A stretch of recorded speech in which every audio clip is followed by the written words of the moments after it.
तं हदेवमात्मबुद्धिप्रकाशम् मुमुक्षुर्वै शरणमहं प्रपद्ये। ॐ शान्ति शान्ति शान्तिः। ॐ नमो ब्रह्मादिभ्यो ब्रह्मविद्या संप्रदायकर्तृभ्यो वंश ऋषिभ्यो महद्भ्यो नमो गुरुभ्यः। सर्वोपप्लवरहितः प्रज्ञानघनः प्रत्यगर्थो ब्रह्मैवाहमस्मि। ब्रह्मैवाहमस्मि। ॐ वेदान्तार्थविभासकाय गुरवे शान्ताय सन्न्यासिने नानावादीनगेन्द्रसङ्घपवये योगीन्द्रवन्द्याय च मोहध्वान्तदिवाकराय भगवत्पादाभिधां बिभ्रते तस्मै भाष्यकृते नमोऽस्तु सततं पूर्णाय बोधात्मने। ॐ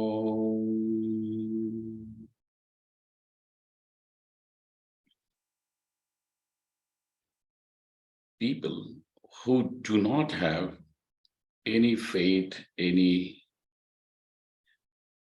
inclination towards the path of Karma Yoga, and Karma Yoga being the teaching of the Bhagavad Gita, which means teaching of Bhagavan Shri Krishna himself,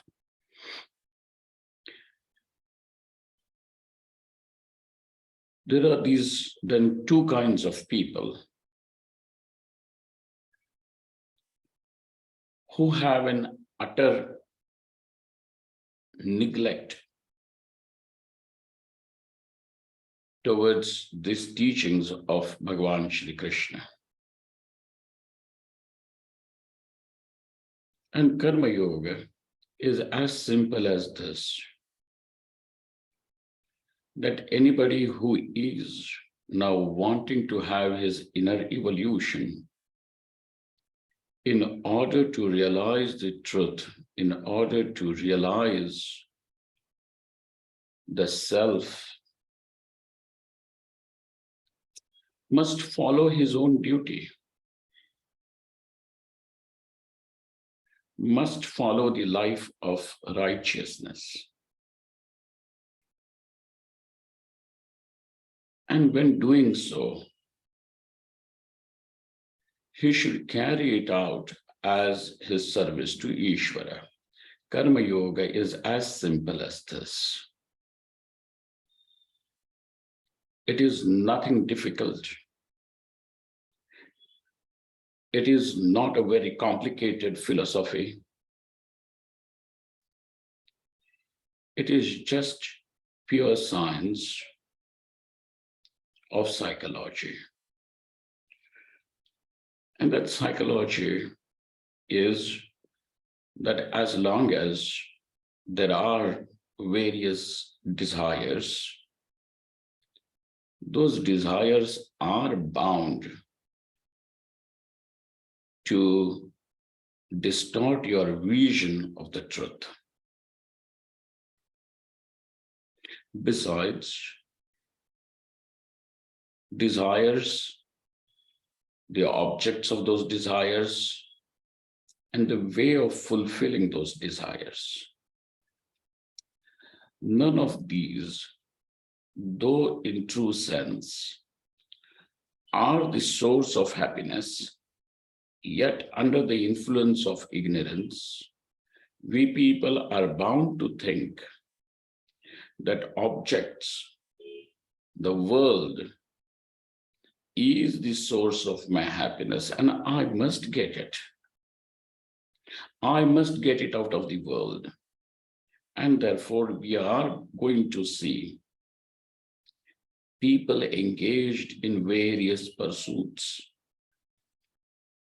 including us, with sole purpose that there is this desire, and that desire for those objects need to be fulfilled. And the desire will be fulfilled only if I'm able to acquire that object. Therefore, let me do it.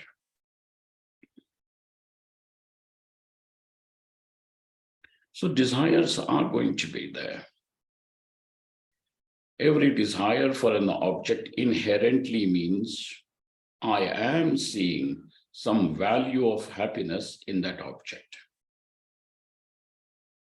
If that object was not to hold the value of a promise of happiness in it, you would not be pursuing it, chasing it.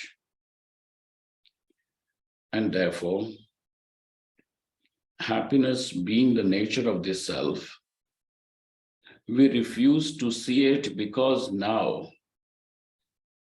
the obstinate desire does not allow you to see this reality of the self.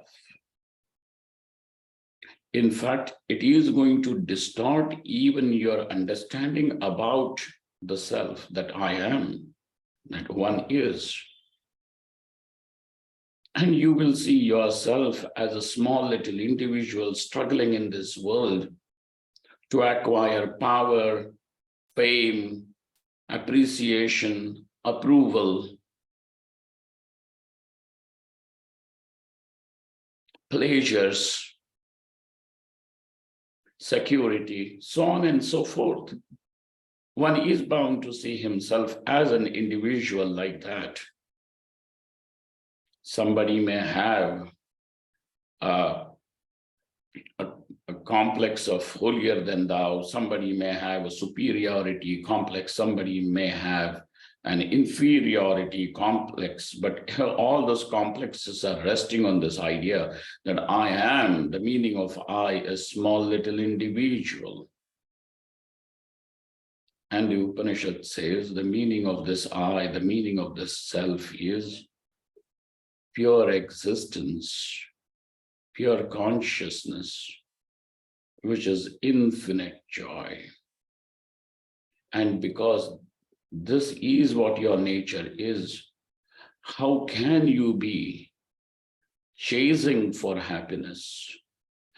Why would you be even scared of extinction, which is death? Why would you be even wanting to know and experience something, which means every experience that you want is a demand to know? Because you are that very knowledge which illumines everything. All these pursuits are going to be there because one doesn't know. This is living under the spell of ignorance. So this being the reality of the self is also distorted because of desires. And therefore, though we may be studying Upanishad, Bhagavad Gita, and listening to Vedanta, yet why is it not able to? Why is this vision of reality not dawning upon us as an experience? Is because those desires are sitting over there and they will distort. They will bring in the error.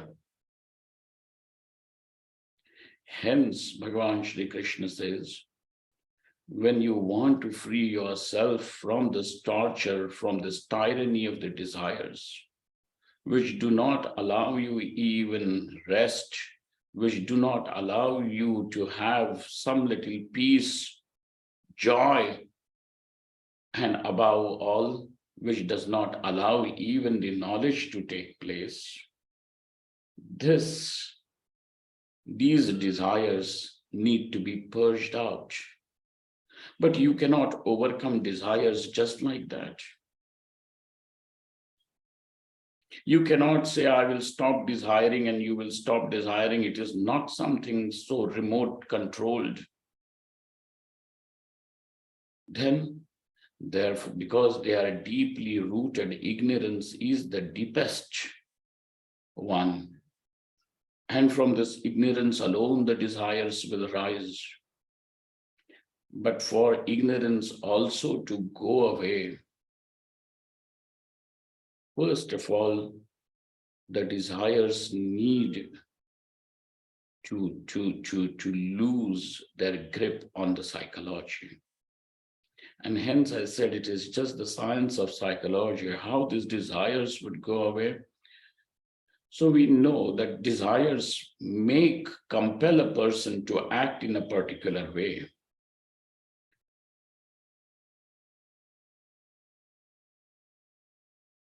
When you are performing your actions, and when you say those actions, when you follow those actions, not just for fulfillment of desires, but you seek the fulfillment of desires through the righteous means, through righteousness. Now, this is the first place where the desires which are unbridled will be bridled. There will be a discipline. Somebody just wakes up at middle of the night and then goes to say that, well, at 2 o'clock, I feel like going out, I want to have a pizza, and he goes out. So there is no discipline. You may want to have a pizza, but you just had dinner. And there, if there is some discipline, you can say, well, not today. We can have it tomorrow. Then now, for this moment, immediately, the desire has loosened its grip on your psychology. The same principle applies. Now, when you are going to follow the fulfillment of desires through the righteous means, this is where the desires, the behavior of a person will be disciplined. This is the spiritual life. There is no spirituality without any righteousness. Those who are of the idea that spirituality means doing anything and having a licentious life is not spirituality at all. It is just seeking a license for wayward behavior. And these kind of things also will become popular, because what is popular is necessarily something that supports your desire fulfillment scheme. Understand, friends? So in the first place, let there be dharma. And that dharma means following your own duties. When you do so, just add one more element to make this journey easy, fruitful, and beautiful. That is, bring Ishvara into picture. Whatever you are doing is done as the offering at the feet of your beloved Lord. When you add this, the karma yoga, karma becomes yoga. With the addition of this devotion, karma becomes yoga. And thus, now that its actions are done, not for desire fulfillment, but for the worship of God. Thus, desire fulfillment goes and sits on the back seat, takes a back seat. It has already lost its grip, and slowly, now the seeker realizes that as he is doing his duty with devotion to the Lord, Now, even desire fulfillment is not what he seeks. What he seeks is to know Ishvara. What he wants to know is what is the nature of this Ishvara.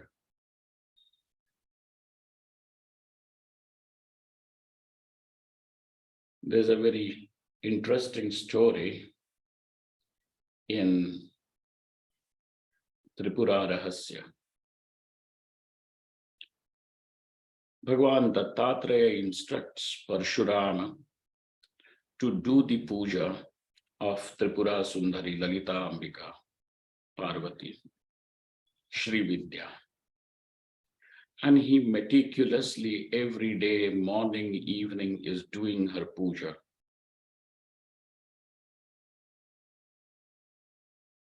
"12 years have gone. One day morning, Parshurama has a question. He says, what is this every day that I'm offering flowers and showing delights and chanting these mantras, doing this japa, doing this meditation on Tripura Sundari? Who is she? What is this that I am doing? Just throwing flowers, showing the lights and lighting the incense and chanting the mantras. What is this all? Who is this Tripura Sundari?" At that moment, this is not a doubt, but this is a benediction which has arrived on Parashurama. Now he wants to know Kim Tat Brahma. What is that? When your life of devotion brings you to this question, who is this Lord whom I have not seen, but whose love has been the force of my life? Who is it? What is it? Kim Tat Brahma. Who is this Ishvara? Thus now Karma Yoga has brought you to this Vividisha, to this Jidnyasa, to this wanting to know Ishvara. And by knowing Ishvara, by knowing this Paramatma, one is freed, is what he has learned, he has known. And therefore now he wants to know. Now look at that. This is how is the journey of a seeker up to this point. So this is the teaching of Shri Krishna, Karma Yoga. But there are two kinds of people who reject this Karma Yoga. One, who are outrightly not interested in any Karma Yoga. For them, all the spirituality, all this thing is useless for them. Only ambition, fulfillment of desires, their pursuit of pleasures is the only goal. That is all, their pursuit of power, wealth, popularity is all that they want. So such people do not care about what happens to others, whether others are suffering because of my ambition, because of my pleasure seeking, because of my power seeking, is irrelevant to them. And so these people outrightly reject Karma Yoga. They reject Dharma. Forget Karma Yoga. These are the people who will reject even Dharma. They say, if this is going to bring me wealth, I don't mind murdering. If this is going to bring me power and keep me powerful, I don't mind how many people are going to die. But I should be in power. I don't care whether others suffer or they don't suffer, or people remain hungry and their children and wives die of starvation. I want wealth and I want to amass more wealth, and I will do that.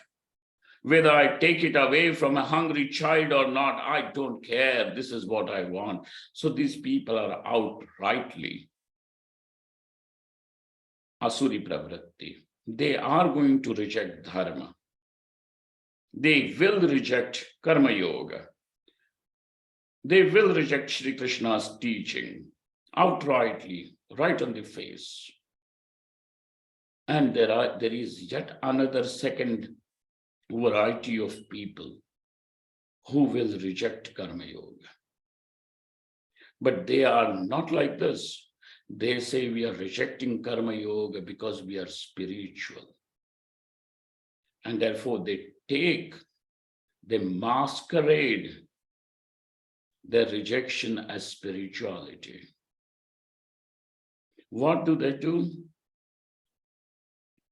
They say that here I am going to take to life of sannyas, because sannyas means giving up all your duties. Now there are no more duties which are binding you down.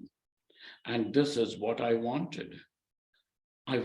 So there are these people who are seeking freedom, but let us remember, this kind of freedom means freedom without any responsibility.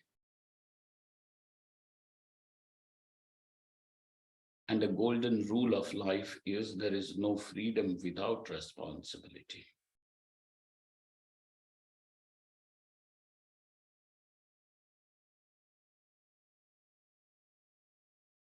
There are no rights without duties. There is no freedom without responsibilities, but these are the people who want freedom, but do not want to be responsible. Therefore, they are selfish. They want to reject the Karma Yoga by saying that, well, we will give up karma, we will give up Karma Yoga, we will take to the life of some asceticism, sannyas. Because that sannyasa means it is freedom from duty. I will do that.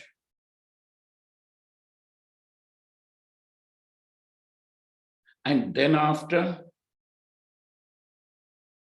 I will sit nicely, peacefully in samadhi. They have desires. They have not conquered desires. They have not relinquished desires. The desires rule their inner being. Wanting to be powerful or wealthy, or having some pleasures or even desires for celestial worlds still rule their psychology.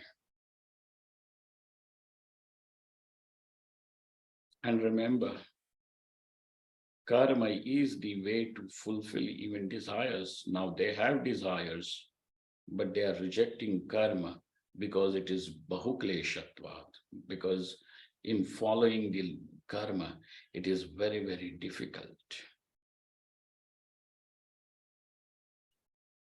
So therefore, these people give it up. But their pretext is that they are following a spiritual life. And this is Arjuna's case. Arjuna wants to give up his duty. No, he wants to give up his duty because he does not like what he is doing right now, or he does not like what he has to do right now. As Arjuna, as a warrior, it is his duty now to protect the righteousness, to fight for that what is right. Sometimes you will have to fight. That is Arjuna's case. Arjuna is a warrior. He cannot say, well, I don't want to fight. He will have, that is his duty. If he does not fight, if he does not protect the people, a soldier refuses to fight because it is himsa, then he will be responsible for more violence that will be caused. Life of innocent people, civilians who are unarmed, will be sacrificed, and the blood of those people will be there on the hands of this soldier who refused to fight because he said this is not right. So even fighting over here is also fighting to protect ahimsa. There are no absolute values. There are universal values.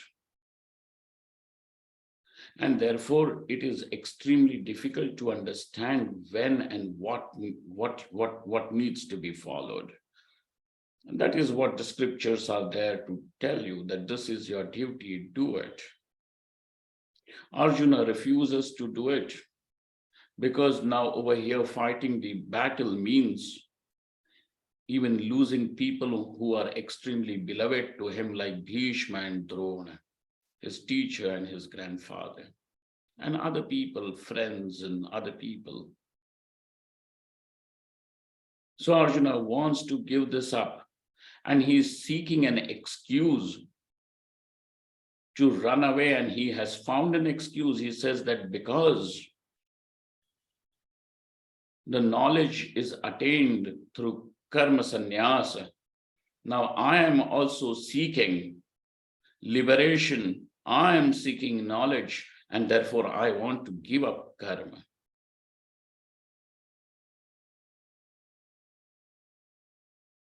Wanting to give up karma had never ever occurred to Arjuna here before. Suddenly,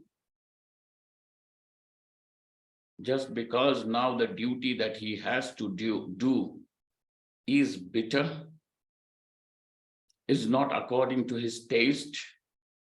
That's why, and therefore Shri Krishna now tells us that, there are this second type of people who apparently are saying that they are spiritual, they want to give up their duty, though they are not prepared for relinquishment, though they are not prepared for sannyas. And when a person is not really prepared for sannyasa and yet takes to sannyasa, then the reason for his sannyasa, karma sannyasa, is because he sees that sannyasi is someone who is adored by the common people. And that's why he wants to earn their adoration. It makes you feel powerful. It makes you feel holier than others, and this is what I want. And so best way is to take to sannyasa. And hence a person takes to sannyasa not with the intention of shravana manana niridhyasanam. He takes to sannyas with the intention that there are other ways of becoming popular, powerful, wealthy, or being admired and worshipped. This is his motivation for sannyasa, and this exactly should not be there. So though apparently he is leading a spiritual life, but his spirituality is only a mask. Only a mask behind which is just ugly truth of desire fulfillment. And sannyasa means where there is no desire or desire fulfillment. When a person is unprepared for the relinquishment and takes to the life of renunciation, then it is bound to bring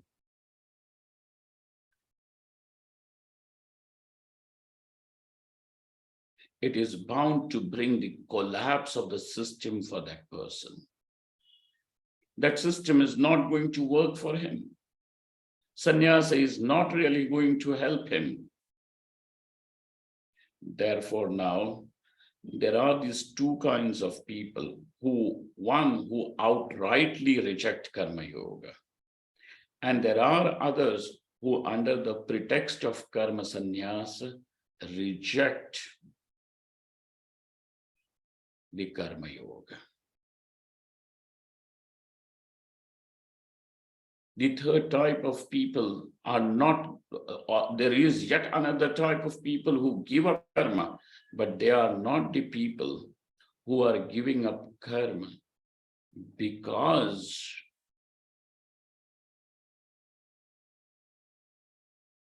they are avoiding the duty. They are giving up the karma because now for them there is no desire for putra, vitta and loka. They are not seeking any pleasures or continuation of their progeny. And remember, there are two types of progenies that can be said. One is the Bindu Santati and the other one is the Shabda Santati. Those who are born from your own body is Bindu Santati, survival of the genes and survival of the idea, which means that, influencing others so that they can become the followers. Conversion is one. Creating following. This will also come under the desire for putra. So putra, putreshana is there. Vitteshana, lokeshana is also there. These are the people now we are looking at, those mumukshus, those people who have no desire for putra, vitta and loka, not even in dream. And therefore, for such people to give up karma and take to the life of sannyasa is the natural option, because that life of sannyasa means the pursuit for knowledge, which means shravanam, mananam, and samadhi abhyasa nididhyasanam.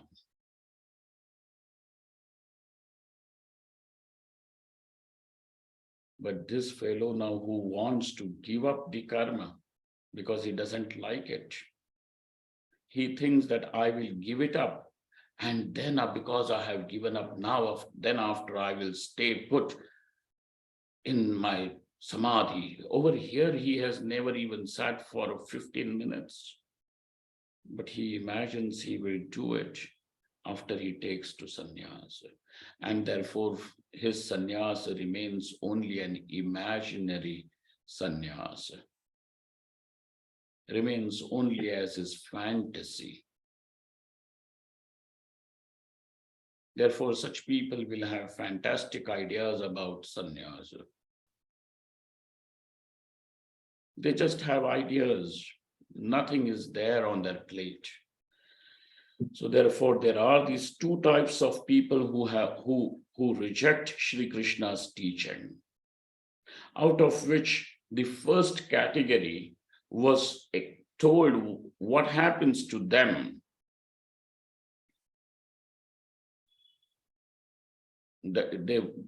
First category means the result of rejecting these karma yoga was told to us in the earlier shloka.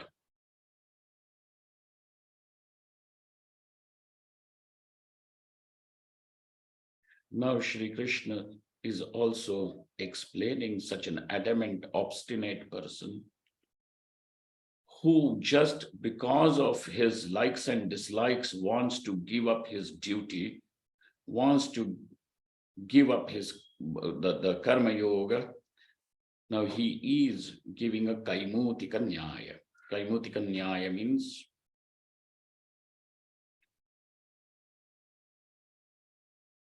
say suppose if I tell you that I will give you 100 rupees, and the other person now asks the question, you are giving me 100 rupees is okay, but will I have 1 rupee?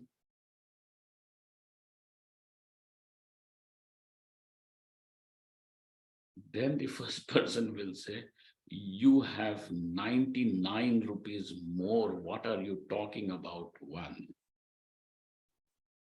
Kimuta is kaimutika nyaya. What to say? So over here, the person prepared and yet takes to sannyas. To him, it is being told that even the jnani, his body-mind complex will also follow Prakriti, will also follow the natural order. But if you think you are going to break the natural order, then you are living as an Alice in Wonderland. Your spirituality is only just a fantastic idea. He is saying that kaimutika nyaya, because without being prepared, you think you will be able to sit and live a life of renunciation with desires erupting like a volcano in your heart. It will not let you sit quiet. You will somehow want to fulfill your desires for power, for fame, for progeny, so on and so forth. You will continue, but that will happen in a very, very, what do they call? You will have secrets to hide. You will be living a life of double standards. You will always be then afraid of something getting exposed. And that's why your spirituality will not be spirituality. It will just be a game of hide and seek. So over here, Shri Krishna Bhagavan gives Kaimutika Nyaya. He says, Ajnani is the one who has gone beyond Prakriti. Yet the body-mind complex of Ajnani also follows the rules of Prakriti, because the body-mind complex belongs to the Prakriti. If you say that you are going to break this order of Prakriti and do something fantastic, it's impossible. If this is not possible in case of the body-mind complex of the jnani, who has already transgressed the Prakriti, how is it going to be possible even for you? So this is the Kaimutika Nyaya. This is being presented to us in this shloka, number 33. Let us read the shloka.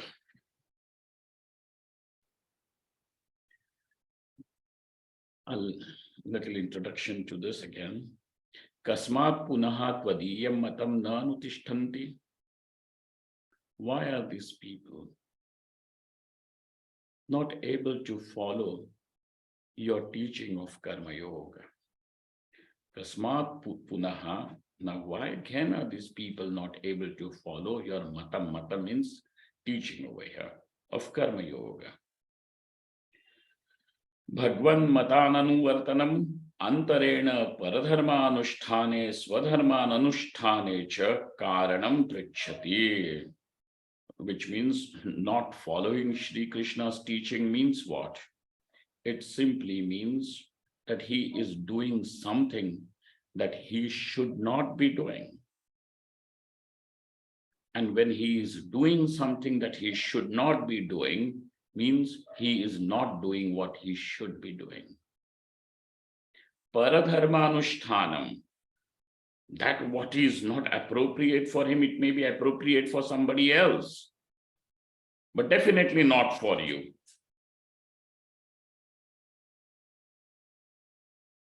It may be appropriate for somebody else, but not for you.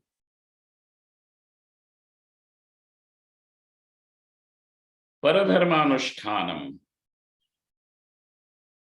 And why is it by that thing that when he is doing paradharmanushtanam, that means he is definitely not doing what is his swadharmanushtanam.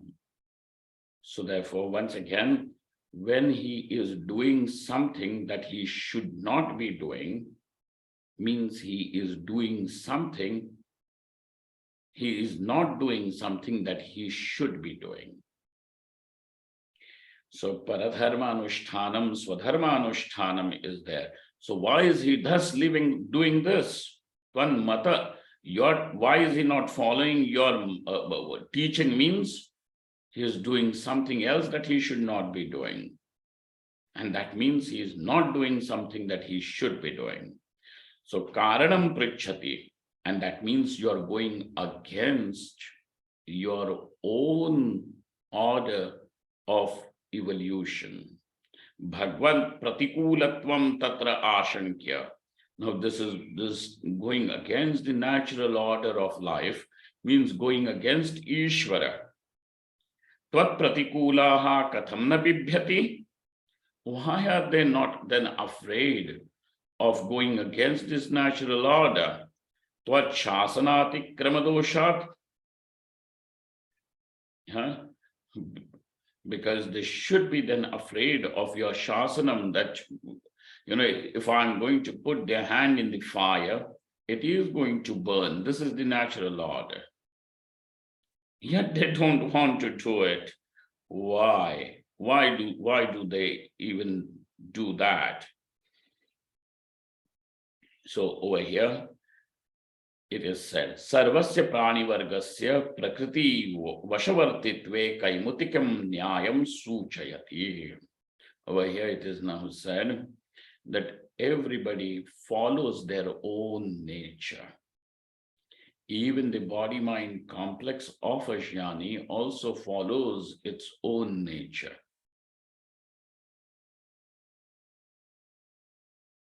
Therefore, such people will also follow their own nature. Then there is going to be a next question, and that we will see, but now let us look at this particular shloka. Sadrisham cheshtate svasyaha prakriter jnanavanapi prakritim yanti bhutani nigraha kim karishyati. Sadrisham cheshtate svasyaha prakriter jnanavanapi prakritim yanti bhutani nigrahah kim karishyati.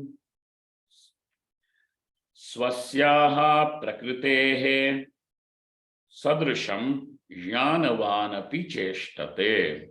Cheshtate means cheshta karta hai. Cheshta means he acts according to his own nature. Ultimately, everybody will act according to their own nature. How long are you going to pretend? You can't pretend for long.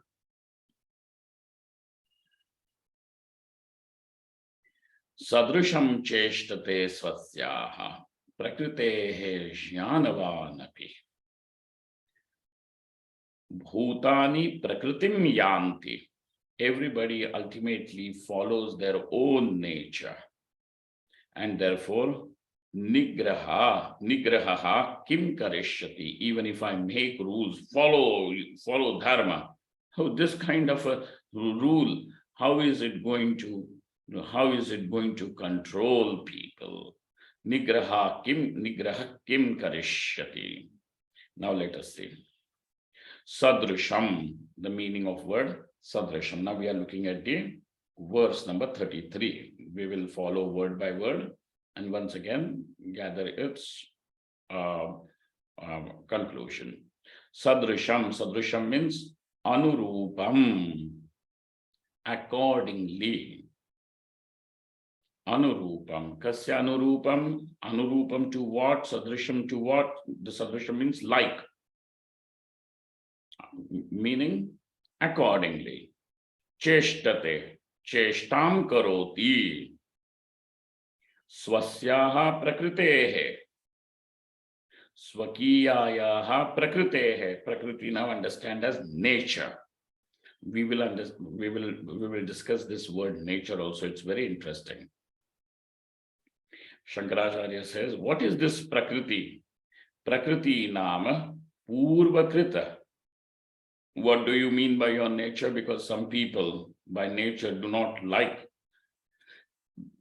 to be compassionate, for example.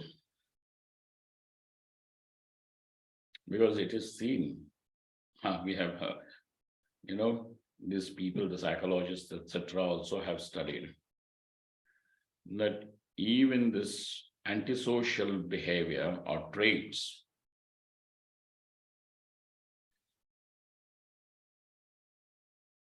psychopathic, sociopathic traits should be detected in early childhood, and there can be it can be controlled to a great extent. So you see this, there are some children and they are sometimes they're very cruel to animals who are helpless. And this happens everywhere, in all the cross sections of the society. Once I was somewhere outside in USA, and then there was this news that, it could be anywhere. I'm not saying it is because it is USA, it could be anywhere. Not that India does not have sociopaths or psychopaths, there will be. But what happened was, the news was that some boys caught a dog and planted, these crackers which burst loudly into the ears of that dog. And that dog was running, the eyes had popped out, the eardrums were burst, and then, the teeth had fallen, and it was in a pain and did not know, and it kept running everywhere. That was the news. How can somebody be so cruel to someone who's so helpless? The dog cannot complain. The dog cannot protest.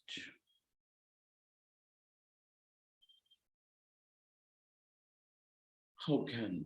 So these are the traits which are seen, but that is the nature of these people. Why is this the nature of those people? And then they are going to say, well, it is because there are some genes that they have inherited. But then there is again going to be a question, why these genes also come to make this person like this?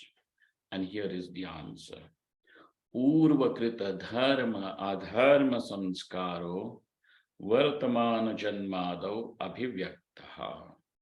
Because this purvakrita dharma and adharma, because life just doesn't begin when the mother conceives the child, or the seed from the father. That is not the beginning of life. In fact, life is a continuation from time immemorial. Therefore, the one who has arrived now in the mother's womb has arrived with his own karma from the earlier lives, and that karma has now forced those genes, or whatever it may be called, as if it is biological, for that biology to be there. Adharma and dharma, purvakrita dharma and adharma is responsible. This purvakrita dharma, adharma is, krita means the dharma which was done, or adharma which was done now brings that kind of a body into existence. With that kind of a psychology, purvakrita dharmadharma sanskaraha, and this dharmadharma, whatever was done as dharma and adharma, finished over there.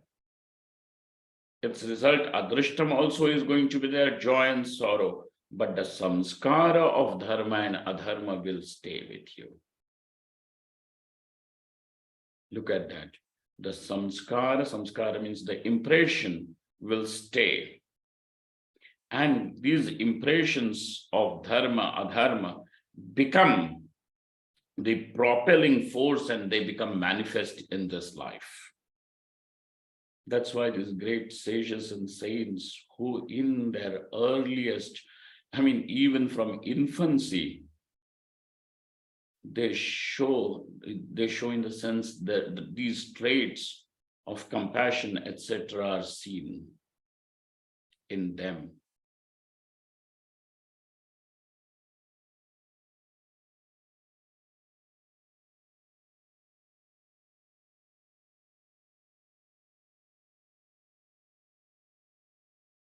It is seen in them. Their inclination to spiritual life is also seen in them. In fact, we have discussed this sometime, somewhere, maybe in Bhagavad Gita class itself before. It is said that the mother, the behavior of the mother, to be mother, the one who is now still carrying the baby in her womb, changes according to the person who has arrived, the jiva who has arrived in her womb. When a noble soul arrives, the mother will show certain traits, or she will have those desires, which may not have been her own nature, but for a little while she reflects the nature of the jiva who has arrived. That's why it is very important to observe, and we have in India this custom of asking the pregnant mother that what is it she wants, what is it she desires, what is it she dreams. The older generation, people rejected it as just superstition, and everything was, throw the baby with the water, was done.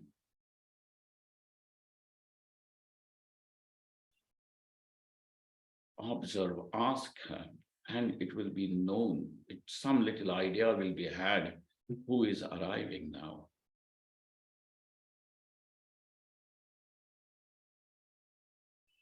That's why it was said when Jizabai was pregnant with Shivaji, Chhatrapati,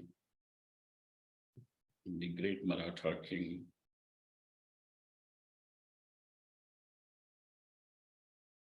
this woman, maybe the elder women in the family, had asked her that, what do you want to do? And she said, well, I feel like riding on a horse, wielding a sword, and fighting against injustice. I want to sit on a throne and want to have that umbrella, which is an emblem of, icon of the king, on my head. This was an indication. So these indications are given. So this Purvakrita samskaras, Purvakrita dharma samskaras, what is done earlier is not samskara. What you do is only dharma and adharma. But it's samskara, the impression stays over there in the mind. And it stays not just as a memory, but it is a deep impression which shapes our behavior, responses, and emotions. So these dharma samskaras now become manifest over here in this life. These samskaras, which are manifest now, is called as Prakriti. This is called as the nature of a person.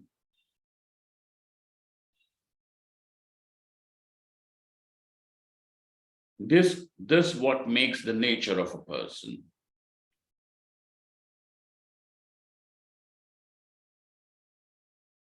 And a person cannot go much against his own nature. So now over here, Prakriti, tasyaha sadrisham eva sarvo jantu. Sarvo jantu vartate. All people, everyone will act in this world according to their respective natures which they have brought. I'm not going to say the nature that they have inherited. By inherited, you are going to blame your mother, father, or some forefathers. No, it is what you have brought. Your mother and father was just a passage for you to come into this world. They just created a passage. So now, tasya sadrishameva sarvo jantu. So that includes even the living jnani, the enlightened one who's still living. Sadrishameva jnanavan api. Even the one who is enlightened, jnanavan api. Then kaimutika nyayaha, kim punarmurkhaha. Then what to talk about the ignorant? Kim punarmurkhaha. Prakritim yanti bhutani. Yanti bhutani means anugachanti praninaha. Bhutani means praninaha. Bhutani means not bhoot pishacha or something. Bhutani, bhavanti iti bhutani. Those who are born. That's called as bhuta. So anugachanti praninaha. Those who are living, they will breathing, living, they also follow their own Prakriti. Shankarananda Maharaj says, Janavan api. Janavan nitya nirantara brahmanishtha nirmulita sarva vasana granthirapi brahmavit swasyaha vasanayaha sadrusham anurupam aharado cheshtate. Now the one who is a Brahmajnani and established in Brahman, how? Nitya nirantara brahmanishtha nirmulita vasana. And he is someone, because of his firm abidance in the truth, in Brahman now, he has removed, uprooted all these vasanas, yet there are certain vasanas which will remain till the body-mind complex continues to exist. Swasyaha vasanayaha sadrusham anurupam aharado vartate cheshtate. And that even his body-mind complex will also follow the same rule, which is to follow the nature. Tam nigrahitum na shaknoti. And that cannot be controlled. Now say, suppose if there is an Eskimo somewhere, Inuit, right? You say Inuit. And he realizes, he gets enlightened, he knows by the grace of the teacher, Atma is Brahman. Now, please tell me that because he has known Brahman, now his body is meant to live. That body-mind complex is something that is meant to live in the conditions throughout the year under freezing temperature, below freezing temperature. But then you say, because he is Jnanavan, he has conquered Prakriti, now we should bring him and keep him in Tamil Nadu. Oh, what? How will that body survive? Nigrahitum na shaknoti. Sharira sthiti hetoho prakritehe durnivaratvat. Because this Prakriti, which is responsible for the Sharira sthiti, cannot be denied. It will follow. That also leaves us with one question, which was told, which has been discussed somewhere in Jivan Mukti, Viveka, those who have followed that particular text earlier will remember that what is the nature of a person who now becomes a jnani? What is the jnani's prakriti? Is it anything like us? It is prakriti, so naturally it belongs to the realm of prakriti only, realm of this what do they call? Maya.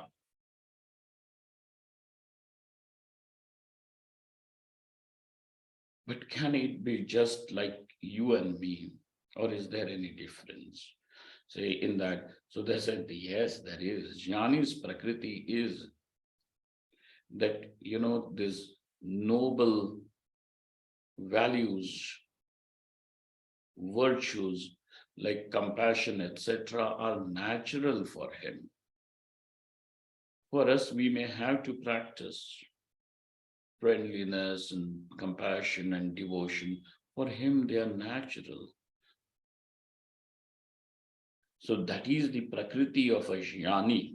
Evam brahmanishtaya prakritim atitya tishthato jitendriyasya brahmavidopi prakrutyanuvartitve sati avashishtanam mudhanam kimu vaktavyam. Now what to talk when jnani's body-mind complex also follows the order of prakriti? What to talk about mudha? Mudha means those who are mohita, foolish. Now, over here, the word mudha does not just imply somebody who is foolish. It means those who are under the spell of delusion. So that's why mudha, mohitaha. And so now the final part of the verse is nigraha kim karishyati. Nigraha means nishedha rupaha. Nishedha means something which is the prohibitions. You should not do this, thou should not. When it is said, such is the nigraha. Kim karishati, even if Ishvara says, you should not do this, that nigraha is going to stop them. Prakriti vishayo nigraho vyarthaha. So this prakriti vishayo nigraha is vyartha. So Shankaranandji says, tatkalika indriya nirodhaha kim karishyate. Not Shankaranandji, this is Ramaraya Kavi. Tatkalika indriya nirodhaha kim karishyate. So even if there is a temporary suspension, what will it do? Ragadveshadivat swakiya prakriti vegena sarvasyapi cheshtitavye sati aham na kinchit karomiti niyamo vyarthaha. Now, with the force of those raga dveshas that are sitting there, the samskaras being there, the person who imagines now that I'm going to take to sannyasa without being prepared for it, and I will lead a pious life of sannyasa. Na kinchit karomi, I will not do anything, I will now sit in samadhi. His nigraha is vyartha. Such niyama that even if he makes for himself or somebody else makes for him, or even Ishvara makes for him, such nigraha, such control, that which he seeks now is vyartha, is useless.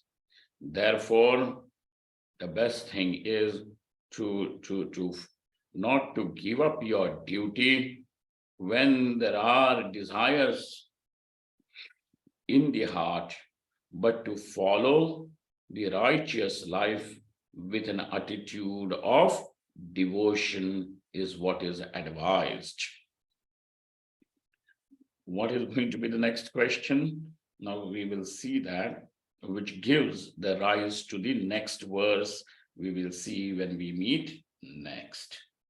Om Purnamadaha Purnamidam Purnaat Purnamudachyate Purnasya Purnamadaya Purnameva Vashishyate.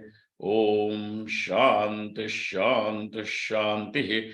Shankaram Shankaracharyam Keshavam Badarayanam सूत्रभाष्यकृतौ वन्दे भगवन्तौ पुनः पुनः ईश्वरो गुरुरात्मेति मूर्तिभेदविभागिने व्योमवद्व्याप्तदेहाय दक्षिणामूर्तये नमः. Om. Om. Om.